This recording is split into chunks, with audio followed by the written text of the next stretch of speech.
What is up, everyone? As you guys know, we recently picked ourselves up an RX7. It's a beautiful platform, but before we can start getting into the building process, we have to build ourselves a solid foundation, right? So the last time you guys saw us, we ripped apart the interior and, well, addressed the smell and the stains. So the next part, what we have to do is we actually have to address our engine bay, because though the outside of the car is really pretty, the engine bay is still pretty crusty. Not good. And this is the whole foundation of the rest of the project. So step one is getting this thing stripped apart so we can paint this thing and give ourselves a really foundation to our kick-ass drivetrain that we're gonna end up putting into this thing. And on top of that, if you guys aren't into the RX7 stuff, today we have a lot to do on the AE86 and a lot to update you guys on, and I'm actually really pumped to get to it. So stick around for that if you want some AE86 content. But for now, we have to get right into this thing, and the first step to all of it is, well, taking all this off. Taking the hood off is honestly a fucking three-man job. Not really. Safely. No, I can do it one person. I do it by myself all the time. Oh, but it's still. I've done some sketchy things in my life. This is always like a sad point. Things rattle in my head. Because now the hood won't go back on until basically the car is finished, right? Where do you want to go? Straight to the back. There you go. This is feeling real time-lapsey.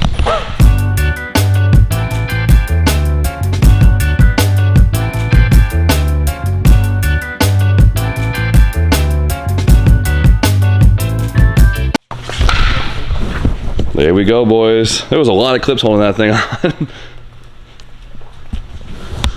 She's winking at us. More pop-up cars. I like this. I'm not against it, but Pop up. it's cool. Pop up. Pop up. Look at that thing. Give me a wink. That's the ultimate pop up. There you go. Yeah, that's the ultimate pop-up, isn't it? Top of the top. You ain't getting NSXs. Yeah. That's gonna trigger some people, but for me, that Ultimate pop-up car. FD. FD, right? Yeah. I'll take it.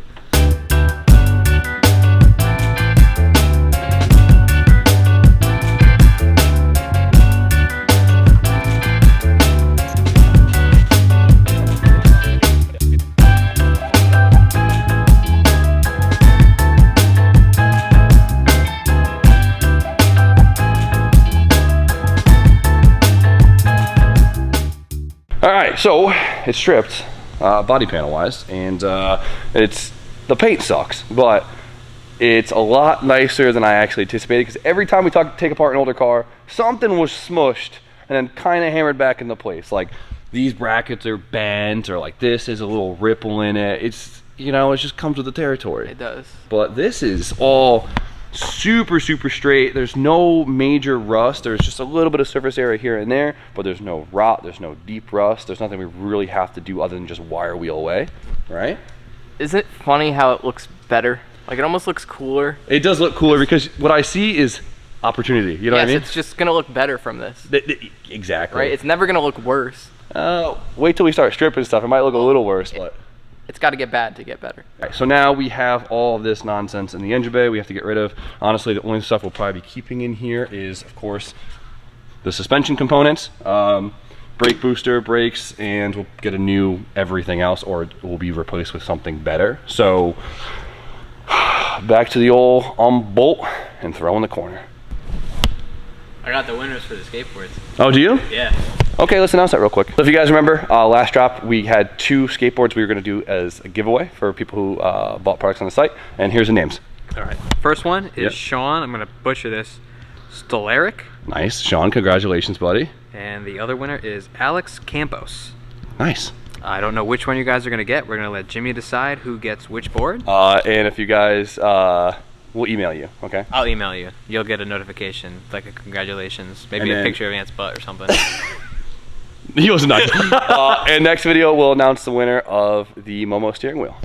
On one thing I have to get is the red painted rotors. That's not factory. No, God, no. Who did that? Some They painted everything just like all at once.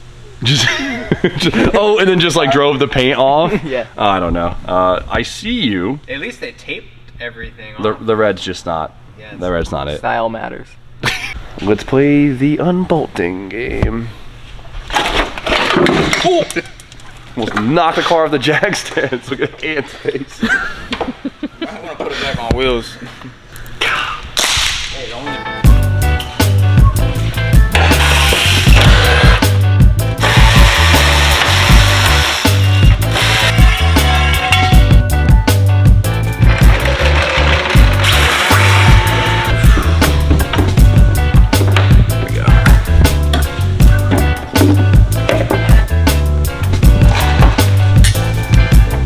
All right, she's stripped for the most part. Stripped everything we don't need. Now we can kind of get to the paint prep work. But the only thing we found that is kind of annoying is the fact that the entire chassis harness in the engine bay, this whole crazy big piece right here, is completely attached to the entire dash and rest of the harness. There's not like a interface plug, or it doesn't all meet at the fuse box like it usually does. So unless we want to depin this stuff and shove it in the firewall, or literally remove the whole entire chassis harness, we're gonna have to bag the harness up and kind of put it off to the side for now, and kind of hold it out of the way when we paint it. I hate doing it like that. It feels really half-assed, but that's the cards we were dealt with. Now she's dirty, we got to clean her up, and then we have our fresh slate that we were looking for. So let's get to scrubbing.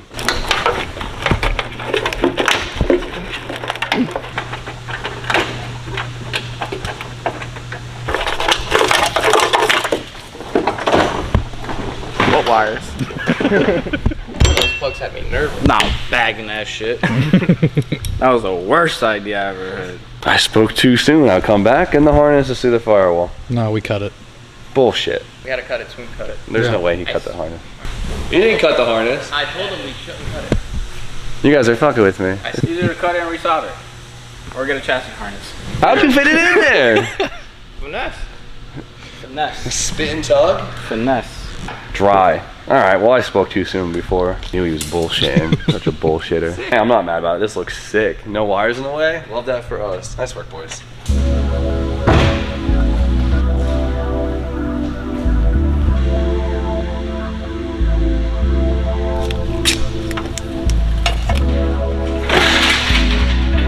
Boys, it's power wash time. You guys have seen us do this so many times before.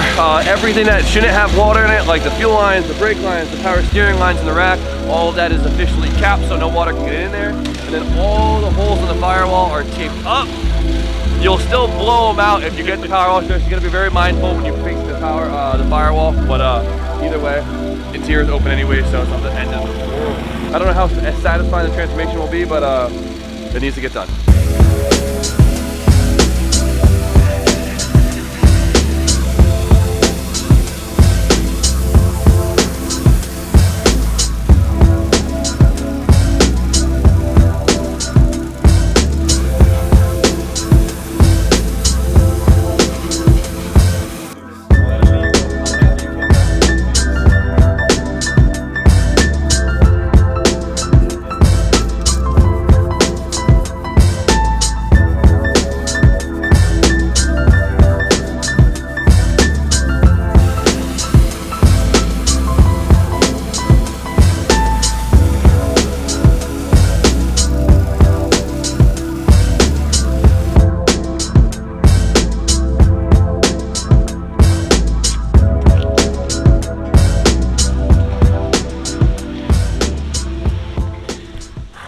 So it is degreased, cleaned up, ready to go, and probably you're wondering what's the next step, right? Because there's so much work ahead of us to get this thing ready for paint. But what we did notice is there's a couple spots on here that are a little rusty.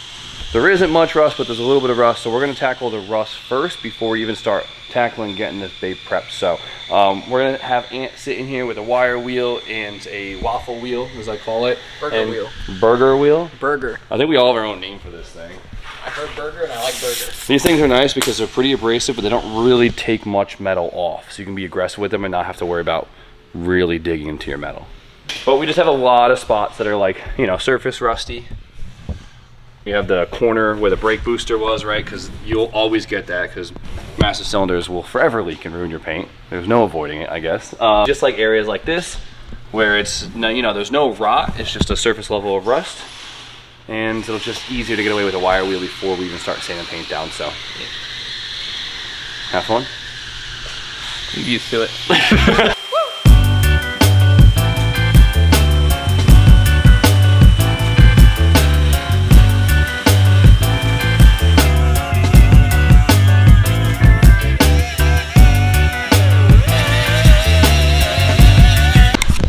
Boom. Okay, progress has been made, right? So check it out. All the little rust spots from all the nuts, all the bad body work, all the seams, wire wheels. Easy money. Gets the rust off a lot faster than trying to sit there with sandpaper. So, look at that. It's essentially rust-free, which is a good feeling, right? Straight car. Straight car. Straight car. It's funny how the car actually looks a lot nicer with all these little marks on it. Right? It's funny how that works, right? It feels fresh. So, obviously, next step to any prep work for any paint, especially the engine bay, is we got to sand out all the imperfections and sand off all the shit paint that is here from the last paint job, which sucks, right? A bad paint job is so much harder to paint over than just bad OEM paint, right? OEM paint's great. You just scuff it, clean any sand mark, any scratches and stuff out, and that's it. So take that in consideration when buying your next project car. If the car has already been spray painted and stuff like that, you're asking for so much more work than something that just has rough OE paint, And right? this is where your paint job is going to be made or broken. All the prep work. All the prep work, that's it. The more time you spend on it, the better it's going to come out. The metal's clean, but the paint's not, which means we don't have to start with a super low grit, but we got to start with something a little bit lower, so we're going to start with 180. If your metal's a little funky, you're probably going to have to start even lower. Depending on how bad your car is. If it's from New England, you're probably going to start with 80. But we're going to go over with 180. Essentially, we have to smooth all this out and get out all the nasty paint here. So 180 on the DA, just get after it. It's not too bad. It's like It's not too bad, but it's a bunch this of is little- weird. Like why all this? the little nooks and crannies are what's gonna suck. This piece right here will take longer than probably all of this. Yeah. And we're gonna be a lot of pissed off fingers just trying to get in here. So Finger fucking. chill. So I don't know what you're doing there, Mazda, but I'm not the biggest fan. Good car though. Good car. Let's get to sanding. Well, yeah, I mean Spoon because he's got the DA. Yep. Yep. PPE. PPE. Big PP guy.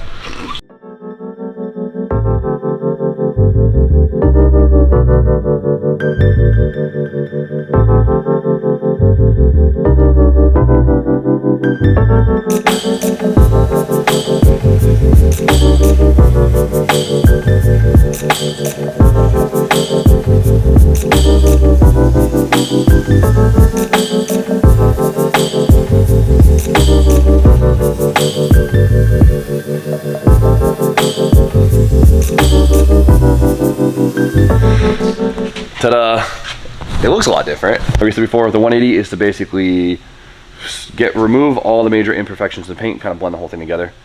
And then from here on, the goal is to then go with a higher grit to then get out all the sanding scratches so when we prime it, they're not there. Right, B? You ever went lower than 180? Yeah, it's just been 180 the whole time. You can just prime it now. Really? Yeah, you don't need to. So primer will fill the 180 scratches? Oh, absolutely. Absolutely, yeah. And then we'll sand the primer to a higher grit Yeah. to get those. Well, typically, so the primer has a lot of texture when you spray it because it's high build, and the whole point of it is to kind of smooth things out. And knock down the peel just a little bit with 320. Go over it with 600. She's ready for paint. Boom, looks mint. Yeah, So that's pretty Although, good. I mean, honestly, the car's straight white. You could prep it with 320 and paint it. Yeah. What do they say if it ain't? Right? Right, paint it white. Yeah. Yeah. When you get a car that was resprayed white, you're always like, oh man, that probably has a lot of body work on it. Actually, it's coming together pretty quick. We got a lot of hands on it right now. There's a lot of shapes in this bay. It's not the easiest bay I think we've ever done. Look at all these crazy shapes in here. So cool. So we're gonna halt progress on this for today. We'll hop back into it in the next video.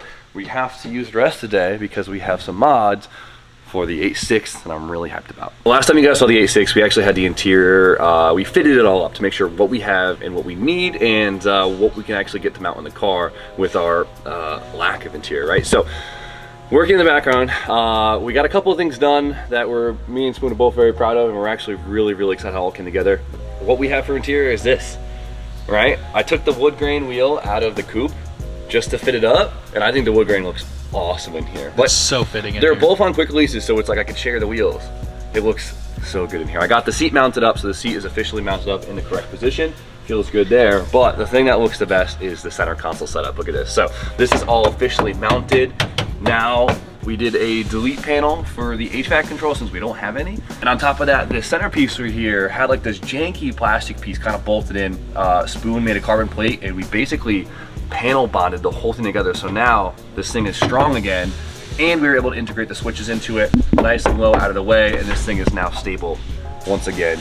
We're actually able to fit the original OEM accordion shift boot right here, and it just works. Look at it. So it like kind of looks like the shifter is OEM, has a good feel to it, and it gives you that like 80s look that is just like, essentially, besides a couple finishing panels that we already ordered and a dash, the interior is like, it's there. Even the glove box is in. We gotta make a bracket to actually mount it, but it looks, oh, and a new kick panel for underneath. We ordered that online. So the interior is getting there. It looks good. It feels like a car right now. What was that? Oh, and the steering's finally hooked up. Check it out, right? We have steering. One less system to worry about. Love that. Had to extend the column to make up for the drop the subframe, but that was just basically some metal and some spoon taken up. So I am absolutely in love at how this whole center came out. I think it's the perfect balance between being complete, looking motorsports, and just having a good vibe to it. And it's coming together, boys. It's coming together. So we have a couple more systems to complete on this car before we can actually well, use it. And one of the systems is the entire brake system we're just completely missing. We were going back and forth about a couple things. The start, if we wanted to run manual brakes or power brakes, right? Because as you guys saw, we had this. We had a typical brake booster and like an OE style master cylinder, and that was in the car, and we were deciding if we wanted to go down that route or if we wanted to go with something different, like a manual brake setup. Boom, something that doesn't use a brake booster to help assist the power brakes, right? We actually got this new Chase Bays dual piston manual brake setup. We were concerned about not running a booster, the brakes would be too hard to push and it would kind of take away from the driving experience, having to focus too much on the braking mentally, right? And physically, I guess. Once we found out about Chase Bays new booster delete kit, we were pretty sold, I think. So if you guys haven't seen this, this is Chase Bays new dual piston power brake delete kit. I guess you consider a brake booster delete kit. So now we are no longer running a booster to help assist the power brakes. I just talked in a circle like crazy, but I hope you guys understand what I'm saying. If you guys haven't seen this versus your old setup, what's dope is two, I guess we'll say two major things. There's a couple different things about it, but the two major things are, one, the front and rear brakes are basically split. Major upgrade for the last one in terms of just safety alone. So if you look, the front and rear brakes are actually divided inside. So technically, if you like blow a rear brake line, you'll still have enough fluid in the reservoir to allow your front brakes to still operate. Unlike before where it was limited, where if they're not divided, you blow a rear line, you lose all your brakes. This is gonna be definitely safer for, I guess, obviously on the track, but of course for street car applications. And on top of that, they were able to fit, I believe, a larger master cylinder on here. So the pedal feel should actually be a little bit easier than the single piston kit. We're just gonna get right to the installation. It's gonna be really quick, really easy because it's pretty straightforward. To actually mount this thing, right, it uses the same generic 4-bolt pattern. I don't know who decided this would be the universal standard of brake booster mounting, but it works for everything, right? So if you look at our old setup, right, it's the same bolt pattern, right? So it's literally just gonna go straight into our firewall like our old setup. The only difference is, right, usually it stops right there because they have this offset for the master. You see it? Had to actually mark the firewall and just cut out a little notch in it, right? Boom. We're doing this like the cooking channel, and we just have everything kind of pre-done. But so this now, oh yeah, the bracket, there we go. Sits, boom, just like that. Beyond anything else, it looks really cool, especially in this engine bay. So boom, it's bolted up, it's real easy. On top of that, we got their full line kit for the car since we were missing literally every line in the car. Or an AE86, they have the kits, right? Boom. Also, if you guys want to purchase any of this, you can log your HQ.com. They have it all usually in stock. This is gonna be super easy, right? Because we have front lines right here, and then we have the rear lines right here coming out of the prop valve, right? So they have their prop valve built in, so you can adjust your ratio of front to rear brakes, right? Your brake biased. I feel like the hardest part about running brakes is honestly just deciding how and where to mount the lines, but it's literally just, you see, look, it's a dual fitting. It's cool. One front to the front, one to the driver's side. It's just kind of no thinking involved, to be honest. Then we have a line that we're gonna send to the rear. Send this down there. We're gonna have to go underneath the car and kind of support that line, but that just goes right here. Hook the ends up to the calipers with your caliper lines, which you guys have seen. And well, the kit's basically done. There's only one more piece of the puzzle, and I'll have Spoon show you that one. Because we're changing systems from this boosterless setup to the manual setup, the piston and arm are in a completely different location. Chase base includes their fully adjustable new push rod and their bracket to account for the different offset. The real question is, what do we have to do to the pedal to actually make this all fit? Well, since this is literally just a pin that goes through the pedal, we were able to just drill a new hole above it to account for the offset. Yep, and I measured, we still have the same amount of throw from the pedal, so we don't lose any pedal throw. Love that.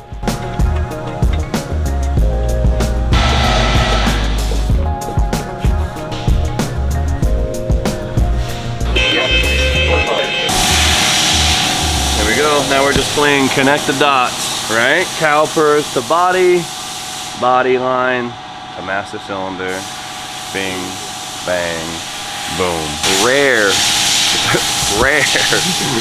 You'll want these Spoon up there. Yep. Yeah, there you go. Since there's only one line that comes to the rear, we have to tee it off to go to each caliper, one on each side. Boom. Right? Working on the ground, you know, for the lift, it's all right. But this is my first time actually ever running brake lines on a solid axle. My first solid axle car. So I guess we could just attach it to the axle, right? We'll put it in the brake, right to the brake, and we'll see where it wants to fall on the axle itself. Should we go under? And then up. I guess there's no wrong way, right? As long as it's out of anything hot or moving, you can't get caught in anything. It's the right way, right? So it sits nice here. Then we have this bracket we can mount it to. And then the T is meant to actually mount in the factory location of the T. Oh, look, we have another spot to mount that to with the P clamp. And then factory, the T mounts right here. Oh, that lines up mid. Looks like they thought of that for us, so. We have a shorter line for the USDM passenger side. I'm gonna go through this bracket because I can. This. Oof.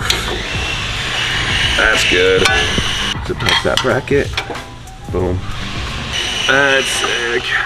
Oh, OEM, baby. So I'm gonna zip tie this thing straight to the axle. I do not see why not. Nope.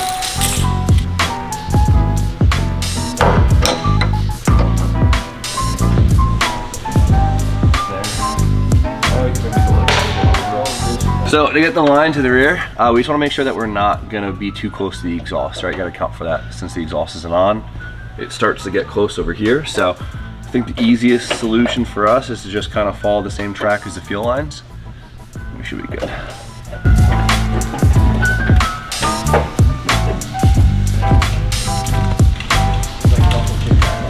I'm 6'4", you got me on my back over here, pause. Bro, I'm standing on a tire. We gotta split the difference. Exactly. Clamp up, buddy. We both suffering. Oh, he's getting his ass kicked, the fronts are done. I'm chilling, bro. Willwood, That P clip with the spacer. you like that? Killed that. Like that? Killed that. To the factory location. Boom. My lines your- are hooked up. Don't forget your grommets. Lines hooked up. Is it hooked up? I'm just waiting for 3 P clamps. I'm good. Chilling. You know what's funny? Both of us have never even been under the hood of an 86 before, and we were just given a raw shell. That's it. So it's kind of funny. No different than the rest of the cars, huh? Master's all done. Lines are all P-clamped out of the way. Cross. Yo, Lupin's grunting in my ear. You love it. Dude, it's different down here. The echo is different. Reverberation.